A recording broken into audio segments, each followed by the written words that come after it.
Hi, it's Janine. Thanks so much for tuning in. Today I'm going to tell you about two projects that I finished last week. As I may have said before, I am a bit of a contest junkie, and one of the websites that I go to, Pattern Review, hosts a sewing bee about once a year. With their sewing bee, which is modeled after the Great British Sewing Bee, they announce a challenge. You have a week or so to complete that challenge, to post your entry. Judges look at it. They move about half the people on to round 2, and then there are subsequent rounds 3 and 4. Anyone can enter round 1, but you have to be passed through to rounds 2, 3, and 4 by the judges. Round 1 is usually something that anyone can sew. However, there's usually an interpretation element, and the contest moderator and the judges don't help you at all with the interpretation. So this year, the round 1 challenge was to sew a cardigan inspired by Pantone's color of the year for 2019, which is Living Coral. The cardigan has to be fully open, can't be a pullover at all, have between elbow and wrist length sleeves, and be between waist and knee length. So this is what I made. Now last year, after putting a lot of effort, actually it was a year and a half ago, after putting a lot of effort into an entry for the sewing bee and making a skirt that I never wore again, I swore to myself that I would not enter the contest again unless I was going to make something that I would actually wear. I had this French terry from Fabric Mart in my stash, so I knew I would wear the color, and then I had to decide if I would wear a cardigan that fit within the rules. And of course I would, because I've got a ton of cardigans. So I decided to enter the contest. It kind of was a no-brainer this time around. So I used this fabric, which again is a French terry from Fabric Mart, and the color is deep coral, so that fit the inspired by coral. And then I just had to find a pattern. So I dug through my stash, and I could have made yet another Blackwood cardigan, but I didn't like the idea of this color all the way from here to about here. It was just too much saturated color for me. I also wanted something casual because French terry is a fairly casual fabric, and this is very drapey. So I knew I absolutely did not want anything buttoned down. I don't like that look. I would not have wanted to make it. I would not have worn it. So I didn't have anything else in my stash, and started looking around online and found this, McCall's 6802. I don't like this, but I did like this one. So I decided to make this version and just shorten it. So that's got the open closure, it's got at least elbow length sleeves, and it would be between my waist and my knees. So this is the pattern I chose. And let me tell you, this is a very simple pattern. It's 7 pieces, goes together really quickly. But the key with the sewing bee, at least to my thinking, is you have to do everything really well. Now you also have to take very good pictures. And a lesson I learned in the past is don't sew with black if you're entering a contest and you want people to be able to see your stitches or your fabric. So this was going to work better already. But I decided to take my time and make this right. And I'm pleased with how it turned out. Some of the things that I did to make this a little bit nicer, I used fusible knit stay tape around the neck edges and down the shoulders. And I didn't hang it when I was working on it. I didn't put it on the dress form because I didn't want it to stretch out. The main seams were all sewn on my regular machine using a wobble stitch, so it still had some give, because I don't have 4 cones of coral thread to use my serger. But that was fine because what I wound up doing is I pulled out my cover stitch, I played around, and I learned how to use it better, so I was able to use it on this. I'm going to digress for a second because I want to record something that I did on my cover stitch.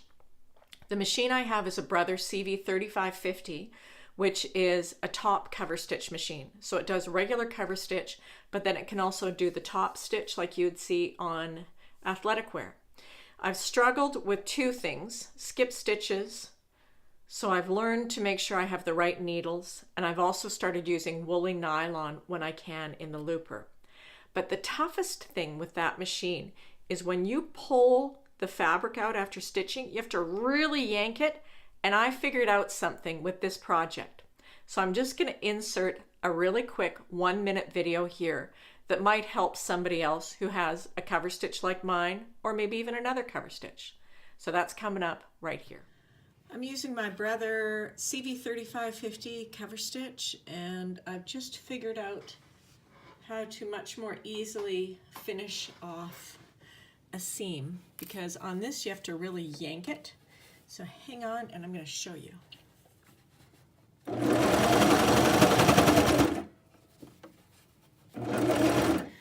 So I'm at the end of the seam, and normally what you do here is you lift up the presser foot and you yank it off to the side, trim the the needle threads, and then pull it to the back. But today I saw something that's easier.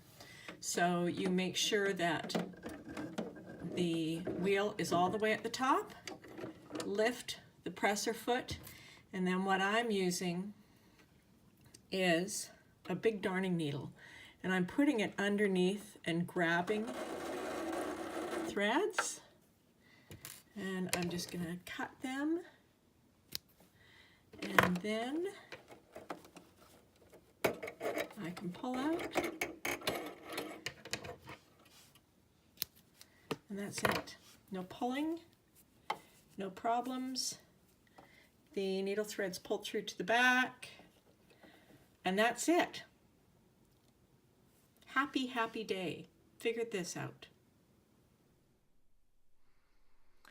So once I figured that out, I decided that I was going to use the 2 needle cover stitch down the front bands, so I didn't have to finish anything, and I think it looks quite nice.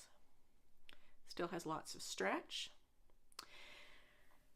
Then I also used it here and then along the bottom, but this is a bit of a mess, and I'll tell you why in a second. The other finishing that I wanted to do so it looked nice on the inside was on the hood. So I did a French seam on the hood. Then the pattern calls for you to top stitch all of the seams, and I didn't want to use a wobble stitch. So I decided to use a chain stitch on the cover stitch. Chain stitch just looks a little nicer. So here it is on the hood. It's a nice long stitch. And of course, it still has the stretch. I would otherwise have to use a wobble stitch. And I mean, honestly, sometimes you can see there's a wobble stitch. And if you mess up a wobble stitch, it's really hard to unpick it. But you can unpick a chain stitch pretty easily. So I used the chain stitch on all of the seams. Then down at the bottom, as I said, I kind of messed it up because I am still learning. I did the double needle cover stitch on the bottom, but then there were a couple of places where I missed the edge of the fabric. So I could have stitched it by hand, but I thought, no, what the heck. So I did a row of chain stitch on the bottom as well. So there are actually 3 rows of stitches on the bottom.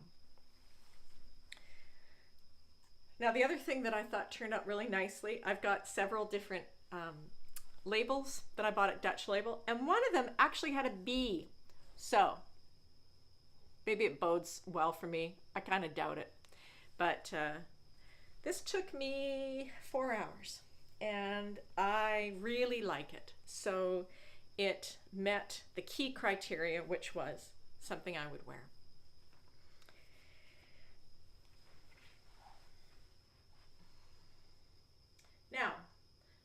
this, I'm wearing a t-shirt. I bought this fabric also at Fabric Mart at the same time as I bought the French Terry. And this is a jersey knit. It was $5.99 a yard. It's fairly lightweight. The pattern that I used for this is the Grain Line Lark, and I made the V-neck with 3/4 length sleeves.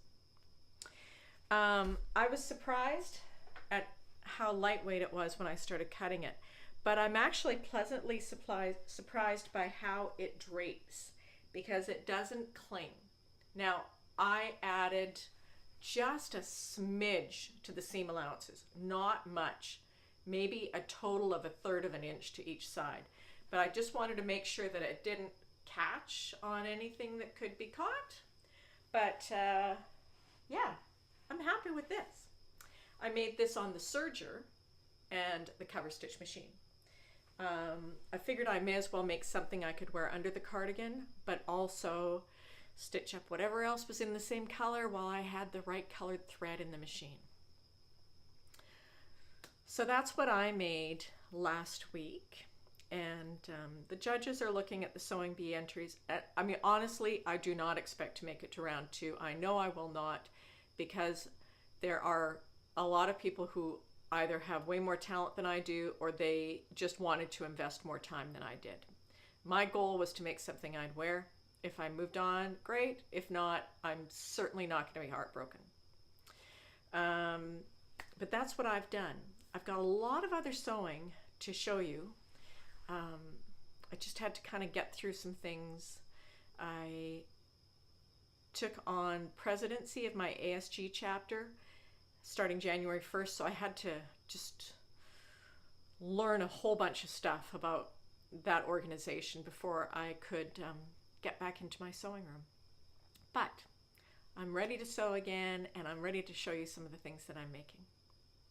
Thanks so much for watching. I will see you soon. I hope you have a great sewing week.